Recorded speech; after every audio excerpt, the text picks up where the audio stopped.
sampai pada akhirnya dia harus diberangkatkan ke kota besar.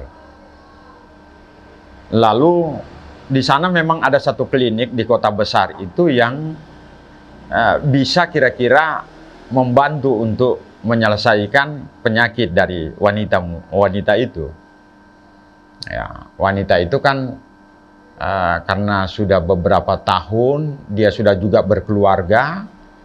Nah, lalu kemudian di klinik itu terdengar suara memanggil, ya, suara panggilan untuk Dokter Muhammad Hasan agar segera memeriksa ada pasien baru yang masuk di situ.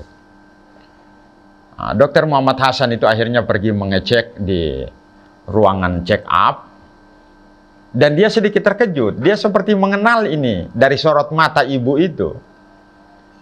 Dia sedikit mengenal, tapi dia agak ragu juga. Ya. Dan setelah dia cek, dia periksa, maka dia menyampaikan laporannya bahwa insya Allah nanti dia akan menangani khusus ibu yang sakit itu. Dan alhamdulillah setelah ditangani dengan baik oleh Dr. Muhammad Hasan, pada akhirnya ibu itu sembuh. Nah, ketika direncanakan ibu itu akan kembali, Dr. Muhammad Hasan ini memanggil bagian administrasi keuangan. Dia meminta coba disampaikan kepadanya berapa jumlah biaya operasi dan pengobatan yang harus dibayar kepada ibu itu. Disampaikan, dia minta apa namanya ya, semacam tagihan pembayaran rumah sakit. Nah, di surat tagihan pembayaran rumah sakit itu, di situ Dr. Muhammad Hasan menulis satu kata-kata yang nanti ibu itu juga akan terkejut.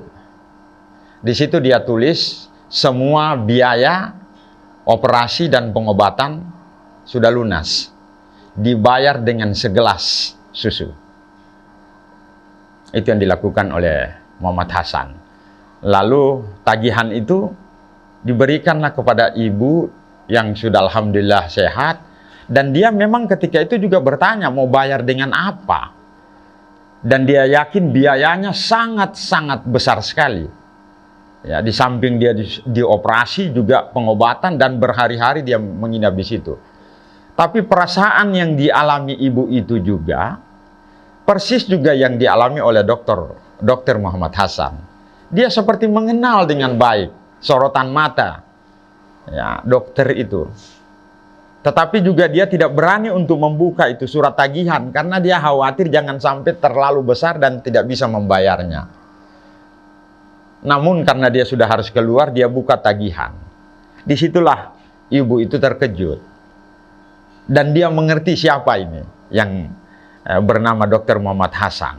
Karena di situ di ujung kanan dari surat tagihan itu, di situ dia membaca semua tagihan pengobatan operasi itu sudah lunas, dibayar dengan segelas susu, air susu. Dia paham dan dia mengerti. Dan dia langsung bertakbir ketika itu mengucapkan terima kasih banyak kepada Allah. Dan dia menyatakan bahwa cintamu ya Allah, kasih sayangmu ya Allah, itu tersebar di bumi ini melalui hati dan tangan-tangan manusia yang memberikan sesuatu yang ada pada dirinya untuk kepentingan orang lain. Pemirsa yang budiman, apa pesan moral cerita ini? Ya, saya hanya ingin menyampaikan bahwa berbuat baiklah, bersedekahlah kita ini dalam kehidupan kita di masa lalu. Karena terkadang kita tidak tahu jawabannya itu di masa yang akan datang.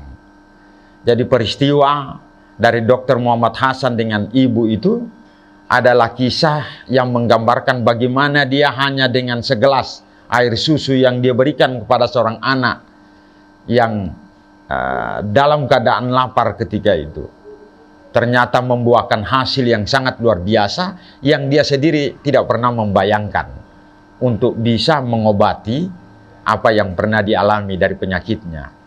Hanya karena dia pernah berbagi dengan sesama saudaranya, hanya karena dia memiliki rasa empati yang luar biasa untuk berbagi dengan orang lain. Itulah yang dirasakan oleh Dr. Muhammad Hasan. Pengalaman masa lalu di mana dia pernah merasakan dibantu pada saat dia betul-betul lapar, itu kemudian membuahkan hasil dengan dia berkorban untuk membayar kebaikan ibu itu yang dahulu pernah dia lakukan. Karena itu pemirsa budiman yang dirahmati Allah, salurkanlah rezeki yang Allah berikan kepada kita, ya, untuk dibagikan kepada saudara-saudara kita yang ada dimanapun berada. Tentunya khususnya kepada kepada yayasan-yayasan yang bergerak di bidang kemanusiaan. Saya ingin mengajak kepada pemirsa budiman, mari kita menyalurkan sedekah, terutama dalam pembangunan Langgar Sis Al-Jufri dan pembangunan Madrasah Diniyah Awaliyah Al-Herat melalui rekening di bawah ini. Lebih dan kurangnya saya mohon maaf. Wallahul musta'an. Wassalamualaikum warahmatullahi wabarakatuh.